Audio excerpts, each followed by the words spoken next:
Welcome to Herrera on Hollywood. My name is Steven Herrera. In the previous episode, we talked with Jeff Kwitny about his work as the director of the films Iced, Beyond the Door 3, and Lightning in a Bottle.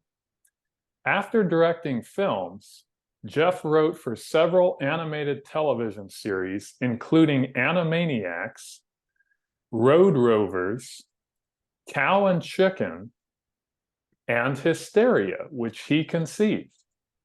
In 1995, he won a Daytime Emmy Award for his work on an episode of Animaniacs, which was produced by Steven Spielberg. Jeff, thank you for taking the time to talk with me today. My pleasure. Happy to be here. How did you make the transition from directing films to writing for animated TV series?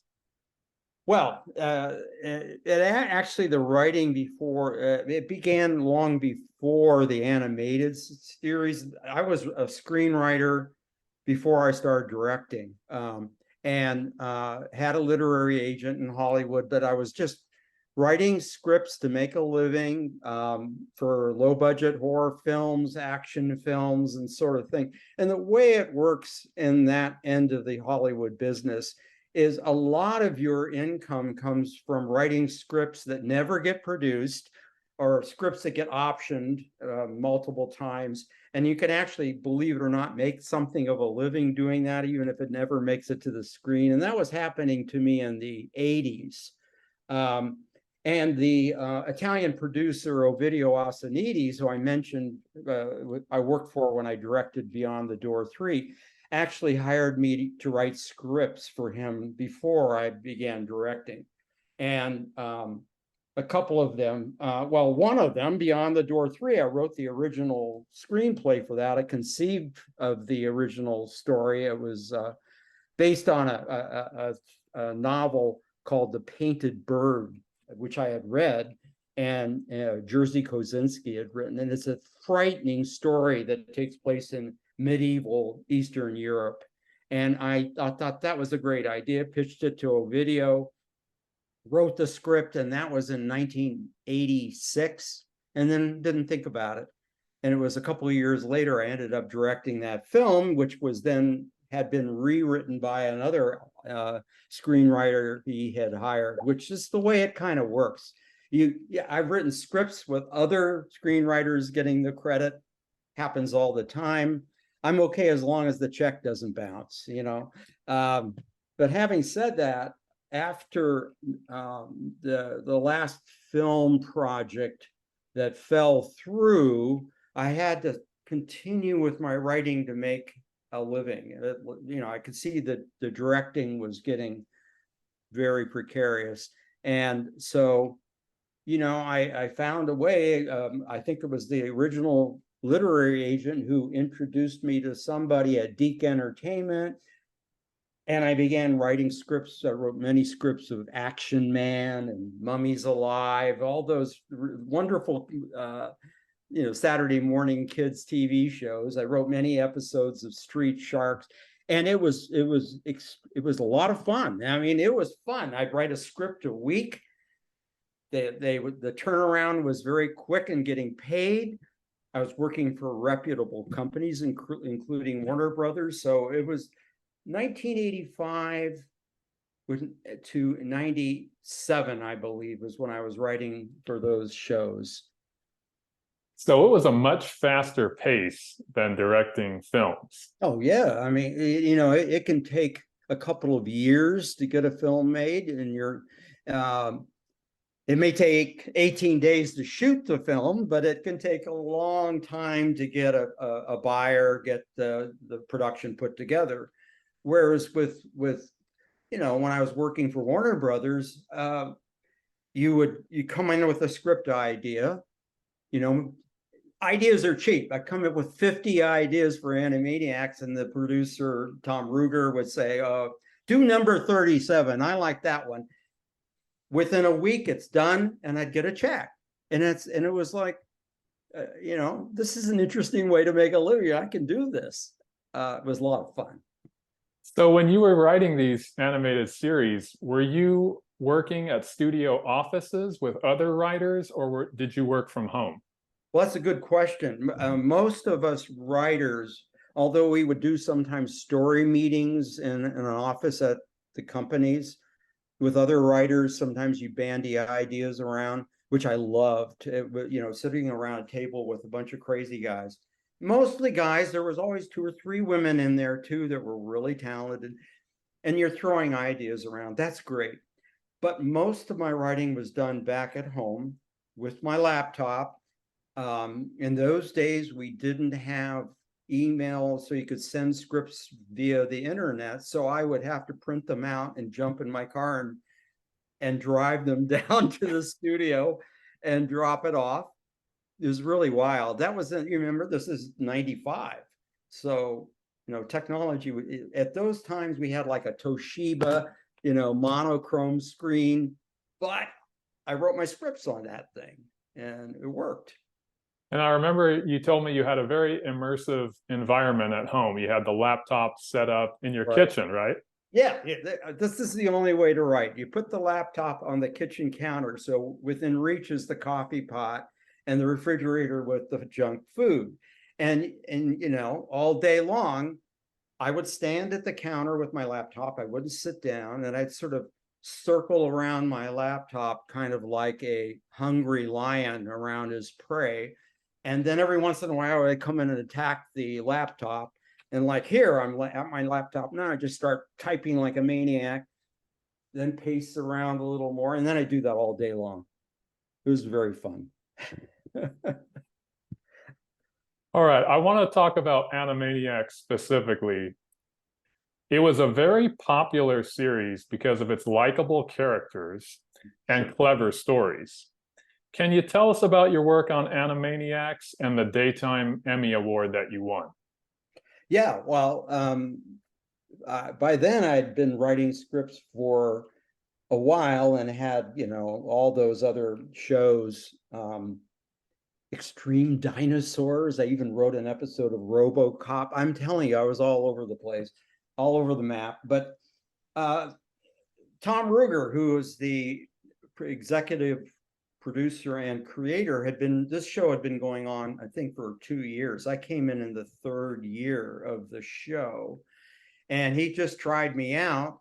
He sent me home with I think it was in those days VHS, and you think about the mid-90s. So it had all these Looney Tune cartoons on, mostly Bugs Bunny. He says, I want you to go home and watch 2 hours of Looney Tune cartoons, get your head into this, watch all the Animaniacs episodes, and then come up with 50 log lines. So a log line is a 1-sentence summary of the story idea. And I'm not sure what the first one was that I wrote, because I wrote many episodes that never got made. That's just the nature of the beast. But he liked the ones. One of them I had done was, well, there were specifically 3 that did really well, and a number that never got made. But the one that well, there was an evening episode that was 3. What was that called? So let me jump in here, Jeff. I want to start sure. with 3 Tenors and You're Out. That's the one I was trying to think of. All right, so this is from season 3. It's episode 2. And I want to quickly give a summary of what that segment is about. So Slappy Squirrel takes Skippy to see a baseball game, and she's surprised to find that she is attending a 3 Tenors concert at Dodger Stadium instead of a baseball game. Yeah, what you just read was the log line that I pitched. Exactly. I think word for word right there. And Ruger liked it a lot. It was not only successful, but it was one of the, if not the only Animaniacs show that was an hour-long episode that was played in the evening during prime time. Most of those Animaniacs were daytime shows. So, that was the thing. That was the big thrill of it. So I want to tell you that I have fond memories of watching Animaniacs after school. And my mom watched it with me because it had all of these references to pop culture from decades ago. Yeah, pop culture and even art history. We had an episode on Picasso, Michelangelo. I wrote an episode on Galileo that never got made that I thought would have been really good, but I don't know what happened to that one. That was one of my favorites. So the second episode I want to talk about was season 3, episode 5, and the segment that you wrote was entitled Method to Her Madness. And Slappy attends a method acting class with Skippy. After being disgusted by their whiny ways and incoherent mumbling, she gives the actors some lessons of her own. Right. The idea was that the Actors Studio in New York City, the one that Marlon Brando went to, and you name them, all the great method actors went there, even Marilyn Monroe. So I researched it, saw all these actors that went there, what it was like studying the Stanislavski method of acting, and pitched the idea that instead of the Animaniacs characters, or whichever ones we were going to go with, learning method, it would be the other way around, that Brando and all the others would learn cartoon acting. So I thought that was an interesting idea, much better than the cartoon characters learning method.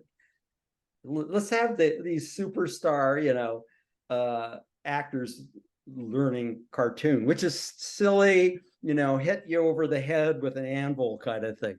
It's role reversal. Right, there you go. And it was a huge hit. I remember getting a lot of good feedback on that one. And then the third one I want to talk about is from season 4. It's episode 1, and it was called One Flew Over the Cuckoo Clock. Right. So after flipping through too many channels with 90s talk shows, Slappy has a meltdown and Skippy is left to pick up the pieces. Right. It was obviously a little bit of a parody of One Flew Over the Cuckoo's Nest that Jack Nicholson had been in. And here we go. Once again, reversing roles here, putting cartoon characters in a mental hospital. And I remember that Tom, the producer, wanted to be very empathetic about mental illness. So how to write a silly slapstick cartoon around that subject was the challenge. And I think it worked. I want to move on and talk about another series that you wrote a lot of episodes for, and that was Street Sharks. What do you remember about working on that series? Loved it. Yeah, loved the show. ABC loved it. It was making them a fortune. And Disney produced it. And it was going great, except for parents called in and complained about the violent nature of the cartoon. I couldn't really think about what are they talking about. And then somebody explained to me, these sharks that are in there have really sharp teeth. And you have little toddlers watching the show, and it would scare the heebie-jeebies out of them. They had to cancel the series, one of their most successful kids shows, because of complaints. So I'll go down in ignominy for that, but that's okay. All right. I want to move on and talk about your cow and chicken segment, Chicken in the Bathroom. And I'll quickly summarize it for our listeners. Chicken hates taking a bath, so he decides to waste his time. Cow, Mom, and Dad are all desperate to go to the toilet and attempt to persuade Chicken to take his bath. What inspired you to write that story?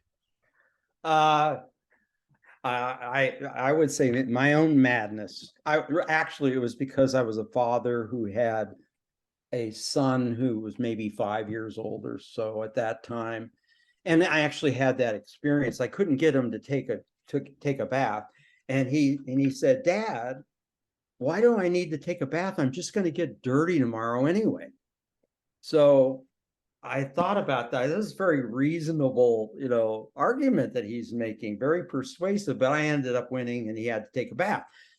Went to the producer of Cow and Chicken, who I was friends with, and I was trying to think of a way to kind of to break into. I love that show. It is absolutely wacky, completely bizarre show.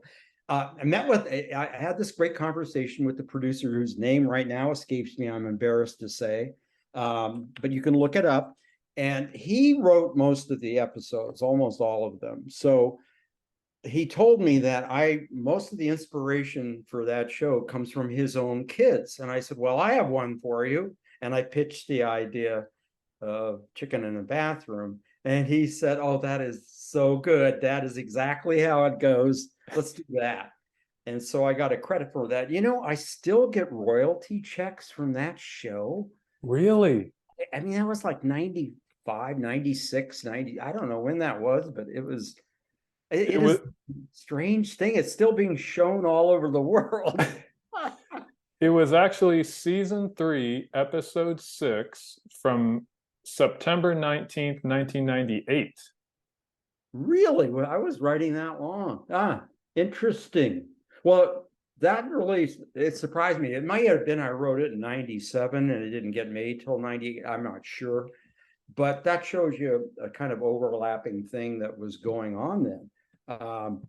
So yeah, my writing, the funny thing also about the screenwriting is I wrote a script in that you talk about time. In 1984, I wrote a thriller feature-length screenplay called Undercurrent. Got optioned many times, never got made, put it in a closet and forgot about it. And then in 1995, I got Orion Pictures to pick it up. And I was excited because it was the same company that James Cameron made Terminator with. And I thought, this is good because I worked for the same producer that Cameron worked for when he did Piranha 2. And so that was kind of my end. So I come in with Undercurrent. They loved it. They put the package together, got all the financing. We had attached Jason Patrick, you might know from Speed 2, and Sarah Jessica Parker from Sex and the City. Those two were attached to it, ready to go. We had this. They sent me to Puerto Rico to do location scouting, money in the bank, everything ready to go, right up until they were ready to shoot the film. It was green, everything was go. And then the project fell through because the insurance company pulled out for reasons I never found out. And there was a lawsuit, never got made. That was it for Undercurrent, but it was a close call. I want to segue into another series, and it was called Hysteria. You actually conceived that series. Can you tell us a little bit about the origin of Hysteria? Yeah, well, there's some controversy around that. I knew Tom Ruegger quite well, the producer of all the Animaniacs shows. I'd also written for Rovers, Pinky and the Brain, and all these shows I'd written for him, so he knew me well. And one time I had him over for dinner at our house, he and his wife, and I told him that I had this idea for a show that you might think about. And it was kind of an update, kind of Tom Ruegger kind of updating version of that old history show from, what is it, 1950s and 60s, The Wayback Machine. I don't know if you remember that show. It was very fuzzy in my mind, but I grew up with this history cartoon series. And I pitched it to him and I gave him the updated ideas. I came up with the title Hysteria, even with the exclamation mark. He said, write that up. So I wrote it up, got it to him.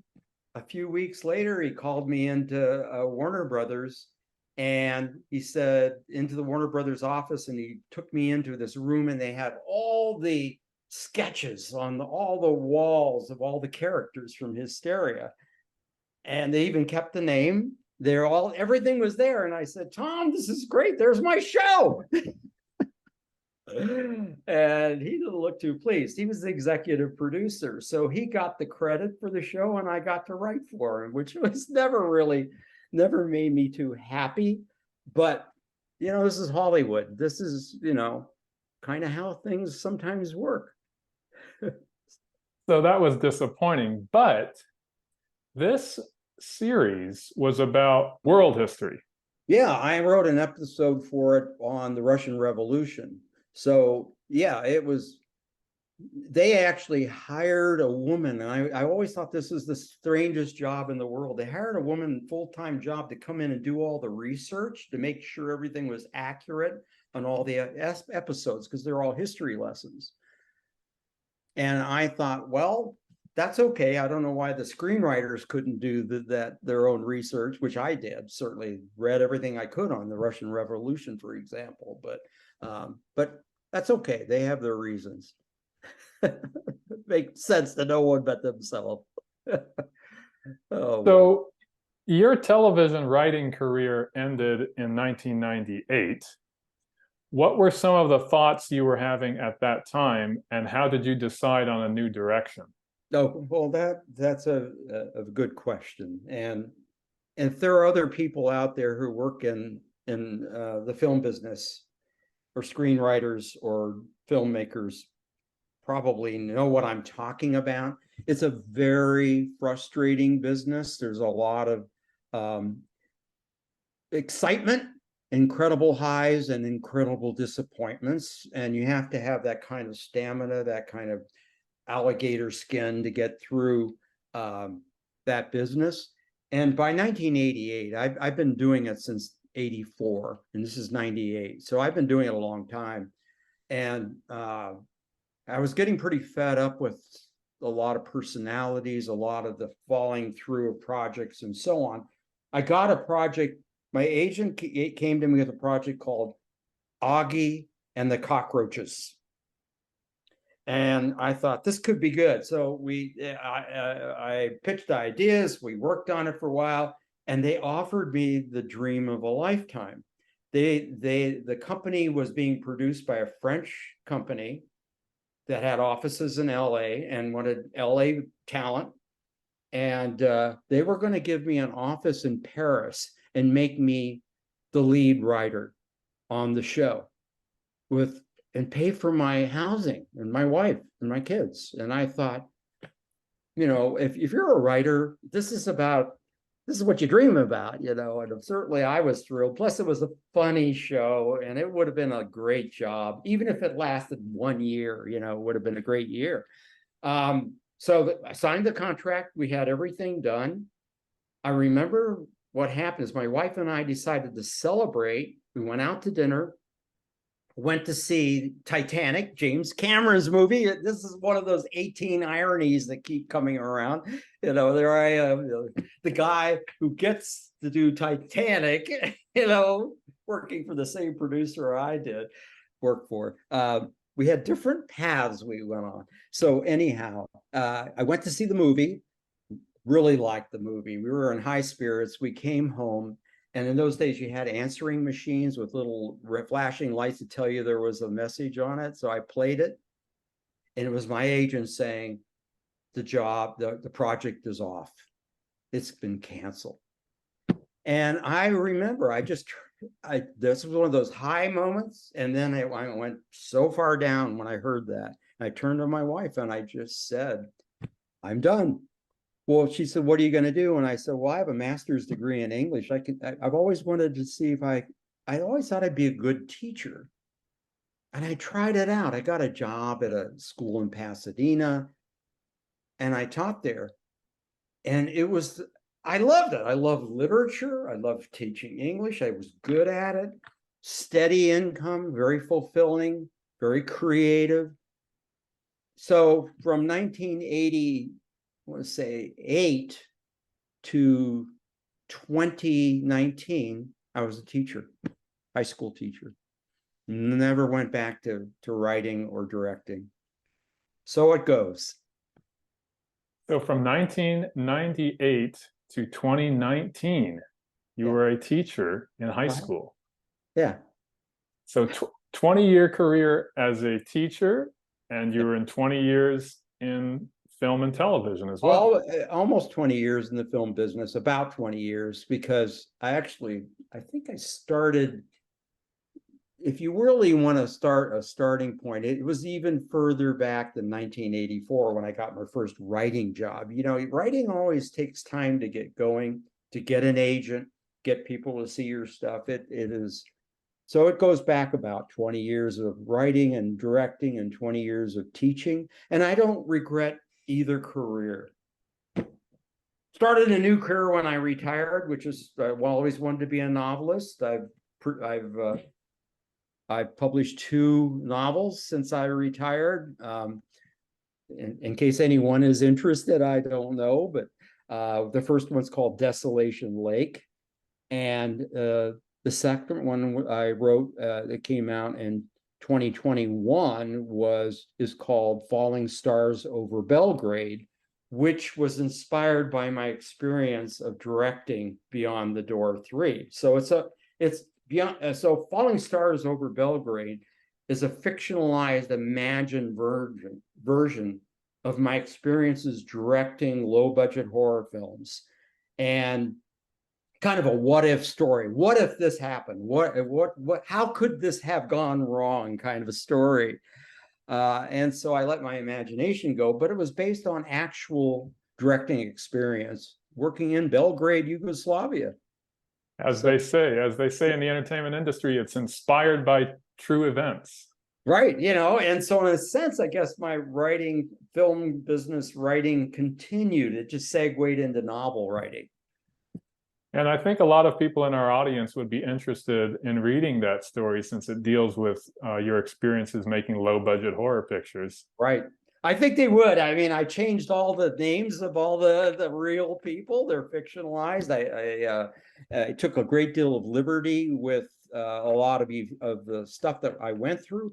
But if you really want to see what a director goes through directing a horror film like Beyond the Door 3, now I don't want to get a lawsuit on this, so I'm going to say it is a completely fictional story. And it's all imagined, kind of a what if this might have happened sort of thing. But the actual directing details in there are accurate. So it's an extrapolation of some of the experiences you had. Right. And taking people that I actually do and then really playing with that a little bit, like completely turning them into the characters I wish they'd been, but weren't. It's novel writing is the best writing should be based on reality or inspired by it, at least I believe. And I can't just make something up out of thin air. So this came out of actual filmmaking experience, personalities. I mean, you know, kind of actors you work with in the low budget realm, that kind of experience. Working with no money, it's all, you know, it's all there. So I want to ask you, have you encountered any of your films or TV episodes on video streaming services? Well, yes, you can get a lot of them on YouTube. Most of my films, I think, are all on YouTube, although I'd rather people actually get the Blu-ray versions, and because the stuff you see on YouTube is terrible, just terrible quality, really frustrating, because the work we put into those movies, you know, the cinematography and the editing and the sound, all that, you know, that's done with earnest integrity. It's done with all heart, mind, and soul. And then you see it on a television, on a YouTube screen. It's like, oy vey. But so I prefer people try to see if they can find a copy of certainly Beyond the Door 3 is on Blu-ray. Iced, on the other hand, you can get on a DVD. I don't think that's going to be on Blu-ray for some time. I think Ice was only available on VHS. Yeah, okay. It would be nice to get a Blu-ray edition, but those film elements need to be found first. Right. Yeah. The other movie, I know this is really funny, but the other movie I directed, Lightning in a Bottle, which came out in 1993. I found a DVD version, a French version of it that I bought. You can get it. It is a harder movie to find for some reason I don't know, but I love the fact that I have the French version dubbed. Well, I do want to tell our audience that Animaniacs and Cow and Chicken episodes are available to buy on YouTube. So you can get the legitimate versions. They're for sale on YouTube if any of our listeners are interested in watching those. And I know that we're running low on time, so I think this will be a good place to wrap this up. I want to say thank you very much to Jeff Kwitny for joining us once again. Well, thank you, Stephen. It was a great joy to be with you. And for all our listeners out there, thank you for watching. Thank you for listening, and talk to you soon.